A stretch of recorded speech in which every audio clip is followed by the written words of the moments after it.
മാസം 2 ലക്ഷം രൂപ അല്ലെങ്കിൽ അതിന് മുകളിലോട്ടോ ഉണ്ടാക്കാൻ കഴിയുന്ന നിലവിലെ മാർക്കറ്റിൽ വളരെ ലോ കോമ്പറ്റീഷനും എന്നാൽ വരും നാളുകളിൽ നല്ല ഹൈ കോമ്പറ്റീഷൻ ആൻഡ് ഹൈ ഡിമാൻഡുമുള്ള ഒരു സൂപ്പർ ബിസിനസിനെ കുറിച്ചാണ് ഇന്ന് നമ്മൾ സംസാരിക്കാൻ പോകുന്നത്. സോ ആദ്യമായിട്ടാണ് എൻ്റെ ചാനൽ കാണുന്നുണ്ടെങ്കിൽ സബ്സ്ക്രൈബ് ചെയ്ത് വെക്കുക, ലൈക്ക് ചെയ്യുക, ഷെയർ ചെയ്യുക, കമന്റ് ചെയ്യുക. ഇതുപോലെയുള്ള ബിസിനസ് റിലേറ്റീവ് വീഡിയോസുകൾക്കായിട്ട് ബെല്ലൈക്കൻ കൂടി എനേബിൾ ചെയ്ത് വെച്ച് കഴിഞ്ഞാൽ ഞാൻ ചെയ്യുന്ന വീഡിയോസ് ഒക്കെ നിങ്ങൾക്ക് അപ്പൊ തന്നെ ലഭിക്കുന്നതായിരിക്കും. അപ്പോൾ നമുക്ക് നേരെ വീഡിയോ പോവാം. ദിസ് ഇസ് ഇക്ബാൽ സു, welcome back to my new video.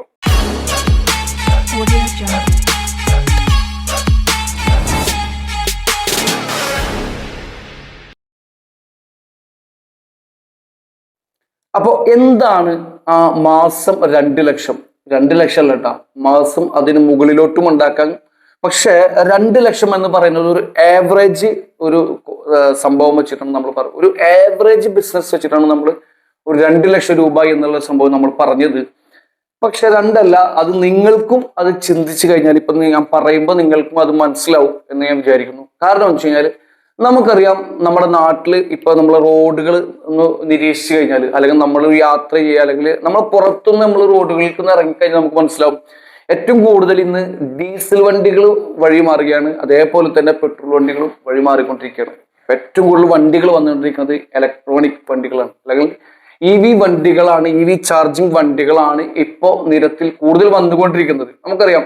പക്ഷെ അതിന് വേണ്ട രീതിയിലുള്ള EV സ്റ്റേഷനുകൾ ഇന്ന് നമുക്ക് അവൈലബിൾ അല്ല. നമുക്ക് ഇപ്പോൾ ഒരു യാത്ര ചെയ്യുകയാണെന്നുണ്ടെങ്കിൽ തന്നെ ഒരു നോർമലി ഒരു EV വണ്ടി എടുത്ത് നമ്മളിപ്പോൾ യാത്ര ചെയ്യണമെന്നുണ്ടെങ്കിൽ സഡൻലി അത് ഫിനിഷ് ചെയ്യുന്ന ഒരു സിറ്റുവേഷൻ വന്നു കഴിഞ്ഞാൽ നമുക്ക് പെട്ടെന്ന് അത്ര നമ്മൾ വിചാരിക്കുന്ന ചുറ്റളവിലൊന്നും നമുക്ക് എന്തില്ല EV സ്റ്റേഷനുകൾ അവൈലബിൾ അല്ല. കാരണം പക്ഷെ നമുക്ക് പെട്രോൾ അടിക്കണമെന്നുണ്ടെങ്കിൽ അല്ലെങ്കിൽ ഡീസൽ അടിക്കണമെന്നുണ്ടെങ്കിൽ നമുക്ക് ഒരുപാട് സ്റ്റേഷൻസ് നമുക്ക് ഇടത്തും വലത്തൊക്കെ നമുക്ക് കാണാൻ കഴിയും.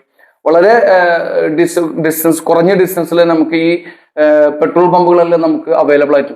പക്ഷെ EV വണ്ടികൾ ഇങ്ങനെ വർദ്ധിച്ചുകൊണ്ടിരിക്കുന്ന ഈ സാഹചര്യത്തിൽ, അല്ലെങ്കിൽ EV ബൈക്കുകൾ ഒരുപാട് വരുന്നുണ്ട്, EV ഓട്ടോകൾ ഒരുപാട് വരുന്നുണ്ട്, EV കാറുകൾ ഒരുപാട് വരുന്നുണ്ട്.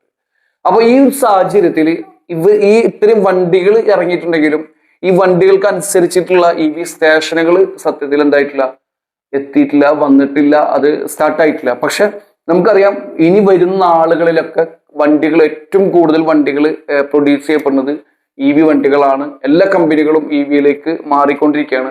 അപ്പോൾ ഈ പെട്രോളും ഡീസലൊക്കെ മാറിയിട്ട് ഒരു EV കംപ്ലീറ്റ്ലി ഒരു EV തരംഗമായിക്കൊണ്ടിരിക്കുന്ന ഈ സാഹചര്യത്തിൽ നല്ല രീതിയിൽ നമുക്ക് എന്ത് ചെയ്യേണ്ടി വരും? EV സ്റ്റേഷനുകളുടെ എണ്ണം വർദ്ധിപ്പിക്കേണ്ടി വരും, നല്ല രീതിയിൽ വർദ്ധിപ്പിക്കേണ്ടി വരും. അതിനായിട്ട് നല്ല രീതിയിൽ ഗവൺമെന്റ് സപ്പോർട്ടും കാര്യങ്ങളൊക്കെ ചെയ്യുന്നുണ്ട്.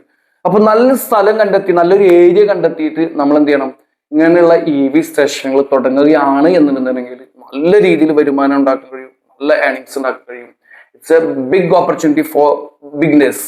ഓക്കെ, അപ്പൊ എങ്ങനെയാണ് നമുക്ക് തുടങ്ങാൻ കഴിയുക? ഒരു EV സ്റ്റേഷൻ തുടങ്ങണമെങ്കിൽ എന്തൊക്കെയാണ് നമ്മൾ ശ്രദ്ധിക്കേണ്ടത്, എങ്ങനെയാണ് തുടങ്ങേണ്ടത് എന്നതിനെ കുറിച്ചാണ് നമ്മൾ ഇപ്പൊ നോക്കാൻ പോകുന്നത്. ഓക്കെ, അപ്പോൾ 2 രീതിയിലാണ് നമുക്ക് ഈ സ്റ്റേഷൻ സെറ്റ് ചെയ്യാൻ കഴിയുക. ഒന്ന് AC സ്റ്റേഷൻ, രണ്ടാമത്തെ DC സ്റ്റേഷൻ. AC സ്റ്റേഷൻ എന്ന് പറയുന്നത് സ്ലോ ചാർജിങ് സ്റ്റേഷനാണ്, DC എന്ന് പറയുന്നത് ഫാസ്റ്റ് ചാർജിങ് ആണ്. രണ്ടിന്റെ വ്യത്യാസങ്ങളാണ് നമ്മൾ ഇന്നിവിടെ ചർച്ച ചെയ്യുക. നിങ്ങൾക്ക് ഇഷ്ടമുള്ളത് നിങ്ങളുടെ കപ്പാസിറ്റിക്ക് അനുസരിച്ച്, നിങ്ങളുടെ ഫിനാൻഷ്യൽ കപ്പാസിറ്റി അനുസരിച്ച് നിങ്ങൾക്ക് അതിന് വർക്കൗട്ട് ചെയ്യും. അപ്പൊ AC സ്റ്റേഷൻ എന്ന് പറയുന്നത് സ്ലോ ചാർജിങ് ആണ്. നമുക്ക് അത് ചാർജ് ചെയ്യാൻ എടുക്കുന്ന സമയം എന്ന് പറയുന്നത് 4 മണിക്കൂർ മുതൽ 6 മണിക്കൂർ സമയം എടുക്കും. 1 ലക്ഷം രൂപ മുതൽ 3 ലക്ഷം രൂപ വരെ നമുക്കതിന് ബഡ്ജറ്റിൽ ചെയ്യാൻ പറ്റും. DC സ്റ്റേഷൻ എന്ന് പറയുന്നത് 30 മിനിറ്റ് മുതൽ 60 മിനിറ്റിനുള്ളിൽ നമുക്ക് പരിപാടി ഈ സ്റ്റേഷൻ ചാർജ് ചെയ്യാനുള്ള കാര്യങ്ങൾ ചെയ്യും.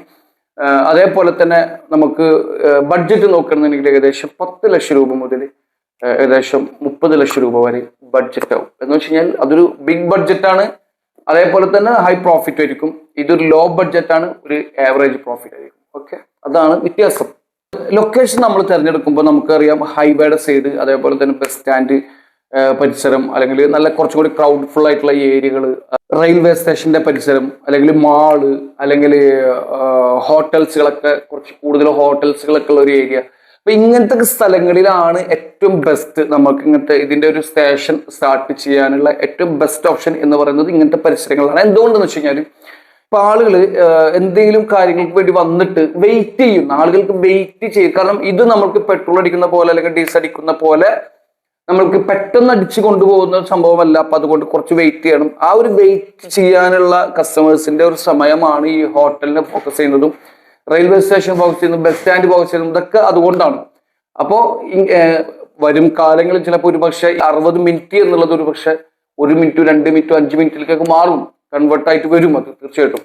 പക്ഷെ നിലവിലെ സാഹചര്യത്തിൽ നമുക്ക് ഇത്ര സമയം ആണ് അതിന് ആവശ്യമായിട്ട് വരുന്നത്. അപ്പൊ അതിനനുസരിച്ചിട്ടുള്ള അതിനനുയോജ്യമായിട്ടുള്ള ഏരിയകൾ കണ്ടെത്തുക എന്നുള്ളതാണ് ഏറ്റവും പ്രധാനമായിട്ടുള്ള സംഭവം. അപ്പൊ ഇത് തുടങ്ങുകയാണെന്നുണ്ടെങ്കിൽ നമുക്ക് ഇതിന് വേണ്ട ലൈസൻസുകൾ എന്ന് പറയുന്നത് നമുക്ക് ഇപ്പോൾ മുനിസിപ്പാലിറ്റി അല്ലെങ്കിൽ പഞ്ചായത്ത് കോർപ്പറേഷൻ പരിധികളൊക്കെ ആണെന്നുണ്ടെങ്കിൽ ആ ഒരു ലൈസൻസ് എടുക്കുക. അതേപോലെ തന്നെ നമുക്ക് KSEB കണക്ഷൻ എടുക്കേണ്ടി വരും.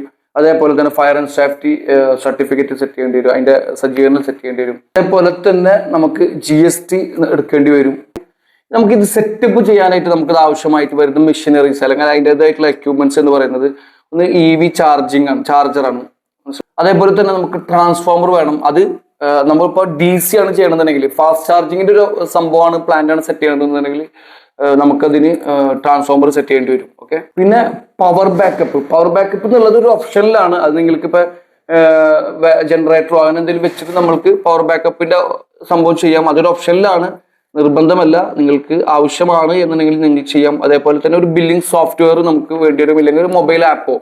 ഓക്കെ, അതേപോലെ തന്നെ CCTV ക്യാമറ കാര്യങ്ങൾ, അതിന്റെ സെക്യൂരിറ്റി എക്യുപ്മെന്റ്സ് കാര്യങ്ങളൊക്കെ അത് വേണമെന്നുണ്ടെങ്കിൽ അങ്ങനെ സെറ്റ് ചെയ്യാം.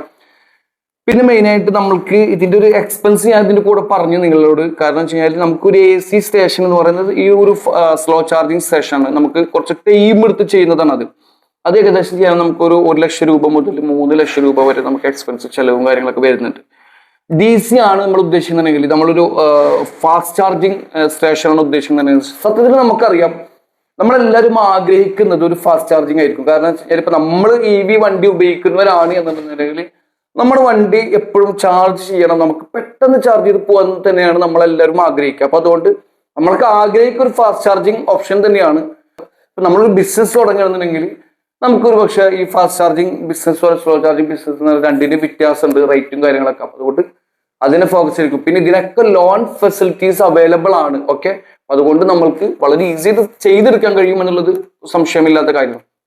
അപ്പോൾ AC സ്റ്റേഷൻ ആണ് നമ്മൾ ഉദ്ദേശിക്കുന്നത്, സ്ലോ ചാർജിങ് സ്റ്റേഷൻ ആണ് ഉദ്ദേശിക്കുന്നുണ്ടെങ്കിൽ അതിന് 1 ലക്ഷം രൂപ മുതൽ 3 ലക്ഷം രൂപ വരെ ചെലവ് വരും. അതല്ല നമ്മൾ DC സ്റ്റേഷൻ ആണ് ഉദ്ദേശിക്കുന്നുണ്ടെങ്കിൽ, ഫാസ്റ്റ് ചാർജിങ് സ്റ്റേഷൻ ഉദ്ദേശിക്കുന്നുണ്ടെങ്കിൽ അത് 10 ലക്ഷം രൂപ മുതൽ 30 ലക്ഷം രൂപ വരെയും അതിന് ചെലവായിട്ട് വരുന്നുണ്ട്. ഓക്കെ, അപ്പോൾ ഇപ്പൊ നമ്മൾ ഈ പറഞ്ഞ പോലെ നല്ല രീതിയിൽ ചെലവുണ്ട്, അതേപോലെ തന്നെ നല്ല പ്രോഫിറ്റും ഉണ്ടാവാൻ സാധ്യതയുള്ള സംഭവമാണ് ഫാസ്റ്റ് ചാർജിങ് സ്റ്റേഷനുകൾ. നമ്മുടെ പ്രോഫിറ്റ് എന്ന് പറയുന്നത് സത്യം പറഞ്ഞാൽ ഒരു ഏരിയനെ ബേസ് ചെയ്തിട്ടാണ്. ഇപ്പൊ നമ്മൾ എടുക്കുന്ന ഒരു ഏരിയ എന്ന് പറയുന്നത് കുറച്ച് നല്ല ക്രൗഡുള്ള ഒരു ഏരിയ ആണെന്നുണ്ടെങ്കിൽ 2 ലക്ഷം അല്ല അതിനപ്പുറത്തേക്കും നമുക്ക് പ്രോഫിറ്റ് ഉണ്ടാക്കാൻ പറ്റും.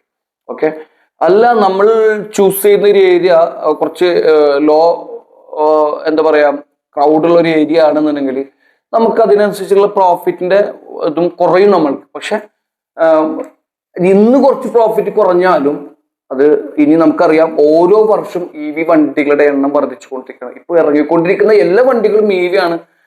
മറ്റുള്ള നമ്മൾ നോർമലി സാധാരണ ഇറക്കാറുള്ള പോലെ പെട്രോളിലും ഡീസലിലുള്ള വണ്ടികളുടെ എണ്ണം കുറഞ്ഞുകൊണ്ടിരിക്കുകയാണ്. ഇപ്പൊ ഇറങ്ങുന്ന എല്ലാ ബൈക്കും കാറും ഓട്ടോറിക്ഷകളൊക്കെ EVയിലാണ് എന്നുള്ളത് ഒരു പ്രത്യേകമാണ്. അപ്പോൾ ഇന്നല്ല നമുക്ക് ഇന്ന് അത് ഒരു ബിസിനസ് കുറഞ്ഞിട്ടുണ്ടെങ്കിൽ പോലും നാളെ അത് ഇന്ന് നിങ്ങൾ തുടങ്ങി വെച്ച് കഴിഞ്ഞാൽ ഒരു പക്ഷെ നാളെ നിങ്ങൾ ചിന്തിക്കുന്ന അപ്പുറത്തേക്കും അത് വരുമാനം ഉണ്ടാക്കുന്ന ഒരു സംഭവമായിട്ട് മാറും. ഓക്കെ, നമ്മൾക്ക് ഗവൺമെന്റിന്റെ ഭാഗത്തു നിന്ന് നമുക്ക് അനുകൂലമായിട്ടുള്ള സബ്സിഡിയും കാര്യങ്ങളൊക്കെ ഉണ്ട്. നമുക്ക് സെൻട്രൽ ഗവൺമെന്റിന്റെ ഭാഗത്ത് നിന്ന് FAME എന്നിട്ട് സ്കീമുണ്ട്.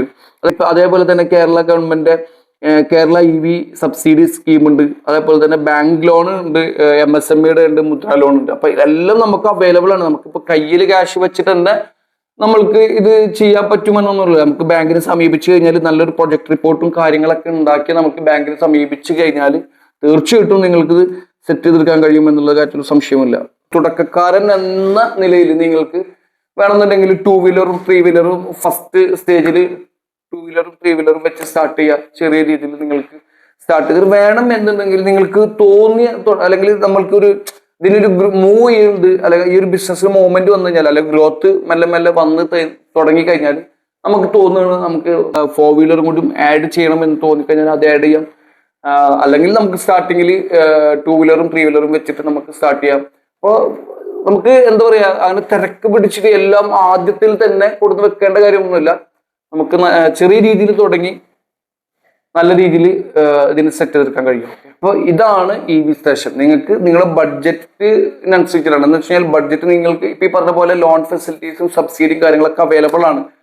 ഒരു തുടങ്ങണം എന്ന് വെച്ച് കഴിഞ്ഞാൽ ഒരാൾക്ക് ഇതിനെ പെട്ടെന്ന് ആക്സസ് ചെയ്യാൻ പറ്റുന്ന ഒരു ബിസിനസ്സാണ്. അപ്പോൾ നല്ല മാർക്കറ്റ് ഡിമാൻഡും വരും ദിവസങ്ങളിൽ ഇതിന്റെ ഡിമാൻഡ് വർദ്ധിക്കുകയല്ലാതെ കുറയുന്ന ഒരു സംഭവം നമ്മൾ കാണുന്നില്ല. കാരണം വെച്ച് കഴിഞ്ഞാൽ EV വണ്ടികളുടെ എണ്ണം വർദ്ധിച്ചുകൊണ്ടിരിക്കുകയാണ്. അപ്പൊ നല്ല രീതിയിൽ വിജയിപ്പിച്ചെടുക്കാൻ കഴിയുന്ന ഒരു സൂപ്പർ ബിസിനസ്സാണ് EV സ്റ്റേഷൻ എന്നുള്ളത്. അപ്പോൾ നിങ്ങൾക്ക് വീഡിയോ മനസ്സിലായി എന്ന് വിചാരിക്കുന്നു. ഇഷ്ടപ്പെട്ടാൽ ലൈക്ക് ചെയ്യുക, ഷെയർ ചെയ്യുക, കമന്റ് ചെയ്യുക, നിങ്ങളെ അഭിപ്രായങ്ങൾ അറിയിക്കുക. അടുത്ത വീഡിയോയിൽ കാണാം.